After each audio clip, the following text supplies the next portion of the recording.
Mga idol, sa tanan na mayong buntag. Na nasay linog nga nahitabo karon mga idol. Mga alas 9 siguro to kapin.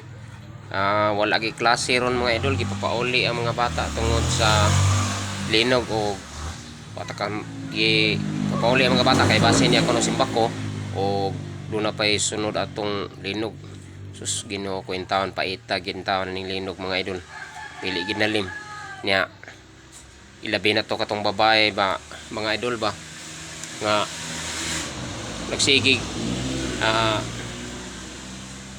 nagsigig panungod ri sa tuwa sa Cebu karon mura hinuod siya idol o gidungog siya sa iyahang mga gipanulti kay niabot naman kay noon sa Davao ang kuan ang linog mga idol na siguro ni bayana mga idol murag may pagkalaan ni siya og baba nga unta mabali lang unta diha niya ning iyang gipangamuong ng Renato sa taga Cebu ug sa taga Davao nga iyang giingon Manila daghang kasi gipanganlan unta nga murag iya bang gibalinod pag-ayo ba niya sa akong paminaw mga idol lagi sa nigbabang bayana kay mura bang natinuod kay sama na ron naglinog na sa dito sa Davao atong iyang po lang Ginoo atong iyang po lang mga idol sa Ginoo nga unta ipalayo lagi din taon ng inaana nga trahedya mga idol kay dili nalim in taon ning linog kay nakaingon ko mga idol mura magyangay-angay na gining ato ang mga dapit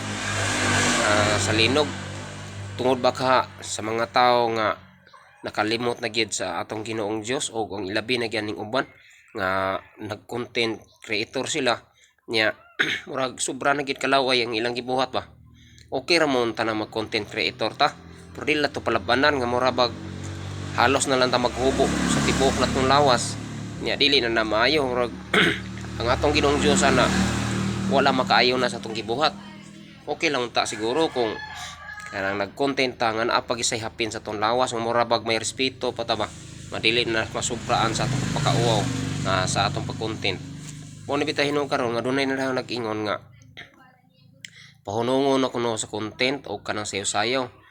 Abi niyo mga idol kung nag-content o nagsayaw ka nga na ang imong kompleto lang kasi imong sanina o pananit wa ka naghubo di sa tanan. Okay ra man gyud kay kanang sayaw gud mga idol sutian ta mo tinuod. Nahug ra nag-exercise pasingot sa lawas kanang sayaw.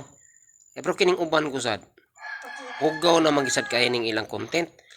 Aron lang gikunuhay mo dako ang ilang views puti naging hugawag buti mo naon sama na rong halos na naghubo. Aron lang mo dako ang content.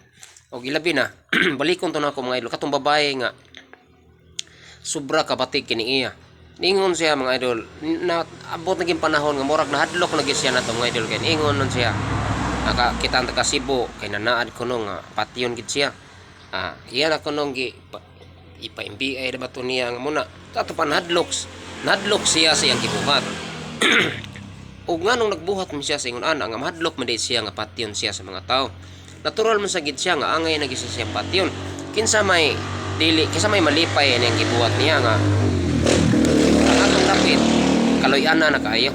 Pero iya panggi murag gibalinod niya nga atong dapit.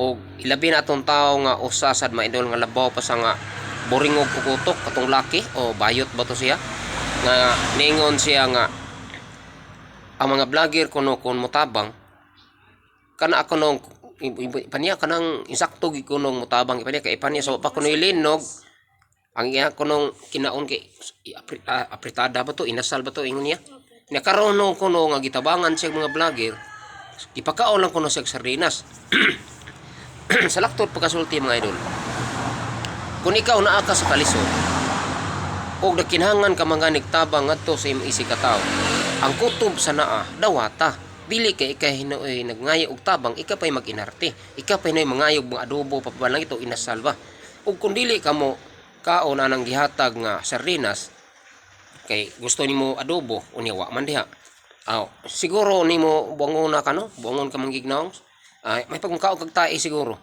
kung taranang tagaan kapag diniyos ika pay mo balibad bisag kung sa ihatag diha dawata kay kana gitabang ra na para nimo.